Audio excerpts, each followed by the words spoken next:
Hello everyone, इस video में हम करेंगे शिक्षा निदेशालय द्वारा प्रोवाइड की गई वर्कशीट नंबर 77। ये वर्कशीट कॉमन वर्कशीट है क्लास 6, 7 और 8 के स्टूडेंट्स के लिए। ये वर्कशीट आपको एसएसटी की नोटबुक अर्थात सामाजिक विज्ञान की कॉपी में करनी है। वर्कशीट स्टार्ट करने से पहले आप अपनी नोटबुक में डेट, अपना नाम और अपनी कक्षा अध्यापक का नाम लिखेंगे और अपनी क्लास एंड सेक्शन भी मेंशन करेंगे। चलो शुरू करते हैं। आज की वर्कशीट का हमारा टॉपिक है महात्मा गांधी, क्योंकि आज 2 अक्टूबर है और महात्मा गांधी का जन्मदिन है, तो उन्हीं के विषय में आज की वर्कशीट है। चलो शुरू करते हैं। महात्मा गांधी जी का वास्तविक नाम मोहनदास करमचंद गांधी था। इनका जन्म 2 अक्टूबर 1869 को गुजरात के पोरबंदर में हुआ था। इनका जन्म 2 अक्टूबर को 1869 में गुजरात में एक जगह है पोरबंदर, वहाँ पर हुआ था। इनके पिता का नाम करमचंद गांधी एवं माता का नाम पुतली बाई था। ये इनके मम्मी पापा का नाम था। गांधी जी वकालत के कार्य के लिए दक्षिण अफ्रीका गए तथा इनको वहाँ नस्ल भेद का शिकार होना पड़ा, जिसके उपरांत उन्होंने वहाँ सत्याग्रह किया। गांधी जी वकालत करने के लिए दक्षिण अफ्रीका गए थे क्योंकि इन्होंने वकालत की पढ़ाई की थी और वहाँ पर इन्हें नस्ल भेद यानी कि रंग भेद आदि का सामना करना पड़ा, शिकार होना पड़ा। इसके उपरांत ही इन्होंने वहाँ पर सत्याग्रह आंदोलन शुरू किया था। 1915 में भारत लौटने पर यहाँ के लोगों की दुर्दशा देखकर इन्होंने स्वतंत्रता आंदोलन में शामिल होने का निर्णय लिया। जब 1915 में गांधी जी दक्षिण अफ्रीका से भारत लौटे तो यहाँ के लोगों का हाल देखकर इन्होंने यहाँ पर स्वतंत्रता आंदोलन में शामिल होने का, उसमें इन्वॉल्व होने का डिसीजन लिया। भारत में गांधी जी ने सबसे पहले 1917 में बिहार के चंपारण नामक स्थान पर नील कृषि के विरोध में आंदोलन किया। भारत में सबसे पहले आंदोलन इन्होंने कब किया? 1917 में। और कहाँ पर? बिहार में चंपारण नामक जगह पर। और किसके लिए था ये? नील कृषि, नील की खेती के विरोध में ये आंदोलन था। इसके उपरांत इन्होंने अंग्रेज सरकार के विरुद्ध असहयोग आंदोलन, सविनय अवज्ञा आंदोलन, भारत छोड़ो आंदोलन आदि आंदोलन चलाए। इसके बाद तो इन्होंने बहुत सारे अंग्रेज चलाए। अंग्रेजों के खिलाफ कौन कौन से? असहयोग आंदोलन, सविनय अवज्ञा आंदोलन, अंग्रेजों भारत छोड़ो, ये सारे आंदोलन गांधी जी ने चलाए थे। गांधी जी ने सदा सत्य और अहिंसा का पालन किया। गांधी जी ने हमेशा सत्य बोला और हमेशा अहिंसा का साथ लिया। उन्होंने कभी भी हिंसा यानी कि लड़ाई झगड़े का पालन नहीं किया, उसका प्रोत्साहन नहीं किया। वो हमेशा शांति प्रिय इंसान थे। गांधी जी के राजनीतिक गुरु गोपाल कृष्ण गोखले थे एवं उन्हें सबसे पहले महात्मा की उपाधि सुभाष चंद्र बोस ने दी थी। गांधी जी के जो राजनीतिक गुरु थे वो थे गोपाल कृष्ण गोखले, ये भी एक स्वतंत्रता सेनानी थे। और गांधी जी को महात्मा की उपाधि यानी कि महात्मा कहकर सबसे पहले किन्होंने बोला था? सुभाष चंद्र बोस ने। उन्होंने इन्हें महात्मा की उपाधि दी थी। 30 जनवरी 1948 को नाथूराम गोडसे ने उनकी हत्या कर दी। गांधी जी के जन्मदिवस पर भारत के प्रधानमंत्री श्री नरेंद्र मोदी ने वर्ष 2014 में स्वच्छ भारत अभियान की शुरुआत की है। 30 जनवरी 1948 को नाथूराम गोडसे नामक एक व्यक्ति ने उनकी हत्या कर दी थी। गांधी जी के जन्मदिन पर अर्थात 2 अक्टूबर को 2014 में भारत के प्रधानमंत्री नरेंद्र मोदी जी ने स्वच्छ भारत अभियान की शुरुआत की थी, क्योंकि गांधी जी भी ये कहते थे कि अगर हमारा देश स्वच्छ होगा तो बीमारियों से मुक्त होगा और आगे बढ़ेगा। अभी इसके कुछ क्वेश्चंस करते हैं। पहला क्वेश्चन है, महात्मा गांधी जी द्वारा चलाए गए किसी एक आंदोलन के संदर्भ में अपने परिवार अथवा अध्यापक की सहायता से अधिक जानकारी एकत्रित कर कीजिए एवं उसे लिखिए। तो महात्मा गांधी द्वारा बहुत सारे आंदोलन चलाए गए थे, तो किसी एक आंदोलन के बारे में इसने कहा है कि उसके बारे में जानकारी इकट्ठी कीजिए और अपने परिवार या फिर अपने अध्यापक की सहायता से ये जानकारी आप इकट्ठा कर सकते हैं और उसे लिखना है। तो इस प्रश्न के उत्तर में हम लिखेंगे, सबसे पहले हम यहीं से वर्कशीट से लिखेंगे। बेटा आप लिखोगे, भारत में गांधी जी ने सबसे पहले 1917 में बिहार के चंपारण नामक स्थान पर नील की कृषि के विरोध में आंदोलन किया।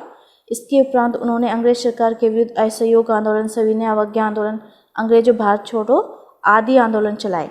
अब कहा है कि क्वेश्चन में कि एक आंदोलन के बारे में हमें विस्तार से बताना है, तो हम एक आंदोलन के बारे में विस्तार से बताते हैं। भारत छोड़ो आंदोलन के बारे में, यह आंदोलन ऐसा आंदोलन था जिसने ब्रिटिश सरकार की चूल्हे हिला दिया था, तो उसकी नींव हिला दी। नींव भी लिख सकते हो यहाँ पे। इस आंदोलन की खासियत यह थी कि जगह जगह इसकी बागडोर स्थानीय नेताओं ने थामी और आंदोलन का नेतृत्व किया, यानी इसको लीडरशिप दी, क्योंकि आंदोलन शुरू होते ही ब्रिटिश सरकार ने सभी बड़े नेताओं को गिरफ्तार कर लिया था। गांधी जी ने करो या मरो का नारा दिया। यह आंदोलन 9 अगस्त 1942 को शुरू हुआ था। तो ये आपको एक आंदोलन के बारे में विस्तार से लिखना था, तो आप किसी के बारे में लिख सकते हो, दांडी मार्च के बारे में लिख सकते हो, सविनय अवज्ञा आंदोलन के बारे में लिख सकते हो। तो मैंने यहाँ पे भारत छोड़ो आंदोलन के बारे में लिखा है, आप ये लिखना चाहते हो तो ये भी लिख सकते हो। इस क्वेश्चन का आंसर थोड़ा सा बड़ा होगा तो आप इसको लिख लीजिए। नेक्स्ट क्वेश्चन है, स्वतंत्रता आंदोलन से जुड़े किसी अन्य स्वतंत्रता सेनानी के विषय में जानकारी एकत्रित करके उसे लिखिए। स्वतंत्रता के आंदोलन में और भी बहुत सारे स्वतंत्रता सेनानी जुड़े हुए थे, तो उनके बारे में भी इंफॉर्मेशन इकट्ठी करके हमें लिखनी है। So let's see the answer of this question. तो इस क्वेश्चन के आंसर में हम लिखेंगे बाल गंगाधर तिलक के बारे में।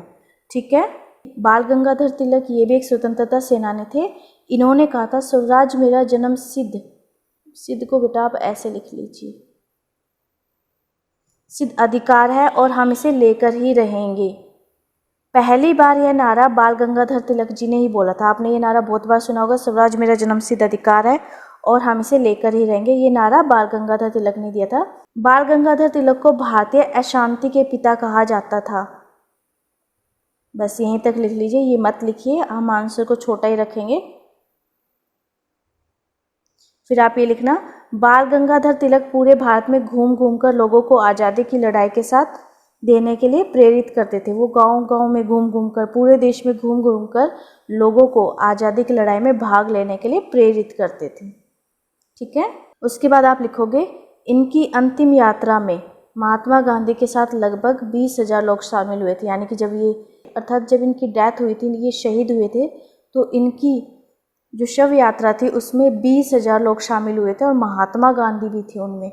तो अब यहाँ पे इनके बारे में कुछ छोटी सी इन्फॉर्मेशन है। इनका जन्म 23 जुलाई 1856 में हुआ, महाराष्ट्र के रत्नागिरी में हुआ था और इनकी मृत्यु हुई थी 1 अगस्त 1920 को।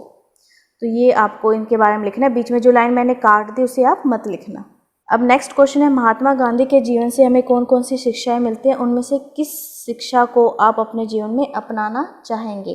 तो इस प्रश्न का उत्तर आप लिखोगे, महात्मा गांधी के जीवन से हमें सत्य और अहिंसा की शिक्षाएं मिलती हैं। महात्मा गांधी के जीवन से हमें सत्य और अहिंसा की शिक्षाएं मिलती हैं। फिर सेकंड पार्ट का आंसर लिखेंगे, उनमें से सत्य और अहिंसा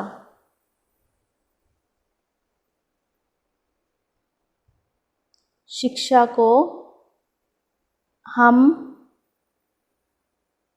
अपने जीवन में अपनाना चाहेंगे।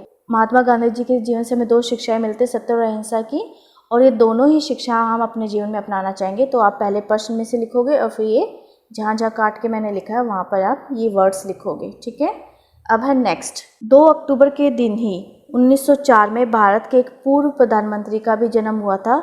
उनको पहचानिए एवं उनके विषय में अन्य जानकारी एकत्रित करके लिखिए। 2 अक्टूबर के दिन 1904 में भारत के एक पूर्व प्रधानमंत्री, यानी कि एक प्रधानमंत्री का बर्थ भी हुआ था, जन्म भी हुआ था। हमें उनको पहचानना है और उनके विषय में जानकारी एकत्रित करके लिखनी है। तो 2 अक्टूबर को लाल बहादुर शास्त्री का, जो भारत के दूसरे प्रधानमंत्री थे, उनका जन्म भी हुआ था। तो उनके बारे में इंफॉर्मेशन लिखते हैं। चलो देखते हैं इस क्वेश्चन का आंसर। इस प्रश्न के उत्तर में आप लिखोगे, आज़ाद भारत के दूसरे प्रधानमंत्री लाल बहादुर शास्त्री जी थे। शास्त्री जी ने देश की आज़ादी के लिए भारत छोड़ो आंदोलन, नमक, नामक नहीं आएगा यहाँ पे, नमक सत्याग्रह आंदोलन और असहयोग आंदोलन में हिस्सा लिया था। ये देश के, भारत के स्वतंत्रता सेनानी थे। आज़ादी के समय उन्होंने 9 साल जेल में बिताए। आज़ादी के टाइम पे उन्होंने 9 साल जेल में बिताए थे। बेटा जहाँ डॉट लगे, हाँ यहाँ पे हम पूर्ण विराम लगाएंगे। आज़ादी के बाद वो होम मिनिस्टर, हिंदी में आप होम मिनिस्टर ऐसे लिखोगे, होम मिनिस्टर बन गए और फिर 1964 में दूसरे प्रधानमंत्री। 1965 में हुई भारत पाकिस्तान की लड़ाई में उन्होंने मोर्चा संभाला था। 1965 में जब भारत पाकिस्तान की लड़ाई हुई तो उन्होंने मोर्चा संभाला था, अर्थात वो उस टाइम पे हमारे देश के प्रधानमंत्री थे और उन्होंने ही सब कुछ संभाला था। जय जवान जय किसान का नारा भी इन्होंने ही दिया था। 1967 में जब वो विदेश दौरे पर थे तब अचानक दिल का दौरा पड़ने से उनकी मृत्यु हो गई ताशकंद में, ऐसा कहा जाता है। और इनका जन्म 2 अक्टूबर 1904 को हुआ, जन्म स्थान उत्तर प्रदेश, और मृत्यु हुई 1967 में।